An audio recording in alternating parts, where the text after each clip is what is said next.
I've received a lot of reports from students who took the LSAT earlier today that the logic games were unusually hard on today's LSAT, that LSAC is looking to go out with a bang, with the June LSAT being the last one to ever feature the logic games section. Today, I'll walk through these claims and share my thoughts on how likely they are to be true.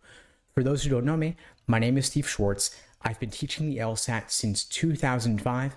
Back when I was studying for it, logic games started off as my worst section. They ended up being my favorite section, and I've done every single released logic game dozens of times. And one thing I've seen over the course of my career is that students complain after every single official LSAT that this test was different. It had unusually harder logic games or logical reasoning or reading comp. Thing is, these logic games on today's LSAT were all tested prior to be standardized in difficulty, and it would undermine the legitimacy of the LSAT if LSAC were to suddenly do something crazy. That being said, of course, some logic game sections and some errors of logic games are harder than others, but whenever this happens, they are balanced out by easier logical reasoning and reading comp to compensate. Looking back on it, of course, Prep Test 31's logic game section, this is the one with the CDs game featured in Legally Blonde. That section and that game in particular were, of course, notoriously difficult, and the logic games in the prep tests numbered in the 30s were harder than average overall. Then in prep tests in the 40s, logic games were easier than average. Whenever this happens, of course, again, there's a balance, harder games, easier reasoning, easier reading comp, just to kind of even things out.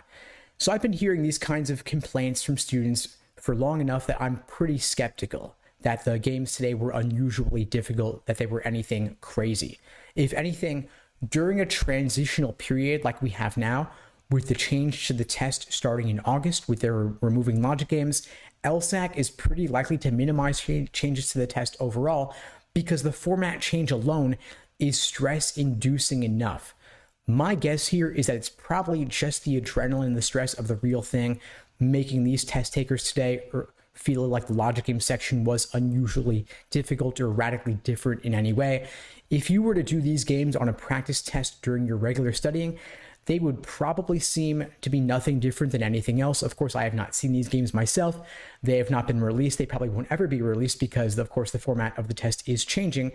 But my guess, just based on experience, that these reports are probably just due to the stress of the real thing coloring perceptions. However, there is one change I am expecting beginning in August that isn't just going to be stressed out test takers. And by the way, if you're taking the LSAT in August or beyond, and you'd like my help scoring 170 or above, you can check out the links below to book a call with me and my team. We'd be glad to help you out. So here's the change I'm expecting to the LSAT starting in August. LSAC may be testing more quantitative reasoning in the logical reasoning section beginning in August.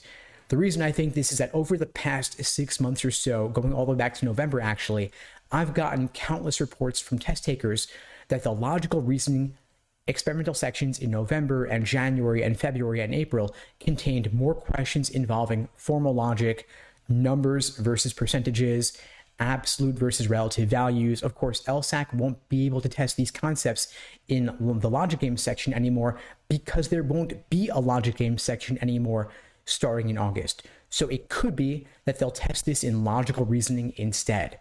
This is not going to be some radical new question type, and LSAC themselves denies that they're making any radical changes to the test other than removing games and replacing it with a second scored logical reasoning section. And I understand why. It's because this is not going to be a new question type. It's not even going to be a new concept they're testing. It'll just be an increased relative proportion of these questions in the logical reasoning section that have already appeared on previous exams. So make sure to brush up on these if you're taking the LSAT in August and beyond. In the meantime, I wish you all the best and take care.